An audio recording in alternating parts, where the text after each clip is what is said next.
तर सगळ्यात पहिला व्हिडिओ उन्हाळ्यातला आहे. नाही तुम्ही म्हणशीला पाऊस कुठे गेला, आता टाका लागलो. लई दिवस भाऊमामाला गेलो नव्हतो म्हणून आत्तीभावाला घेतलं, घरातल्याने घेतलं आणि बाहेर पडलो आदमापूरला जाण्यासाठी. फायनली तिथं पोचलो. आदमापुरात आत गेल्यानंतर मस्तपैकी असा हा मंदिर परिसर आहे, भव्य दिव्य. इथं लोक वगैरे अशी बसलेली असतात. मग लाईन होती, आत गेलो थोड्या वेळानंतर. हे असं आत नक्षीकाम वगैरे लय जबरदस्त आहे. स्क्रीनवरच तुम्हाला मी बाळूमामा दाखवले कारण मोबाईलला बंदी आहे, तुम्हाला तर माहितीच आहे. बाहेर गेल्यानंतर असं दत्ताचं मंदिर आहे, तिथं एक व्यक्ती बसलेले असतात भंडारा लावायला.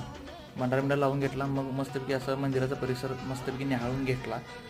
त्याच्यानंतर म्हणलं तुम्हाला दाखवूया. तर हे असा भव्य दिव्य मंदिराचा परिसर आहे. बाहेर असं मामाश्री लिहिले. तिथून मग हे असे घोडा, शेळी आणि हत्ती वगैरे अशी प्रतिकृती आहे मंदिराच्या उजव्या साईडला.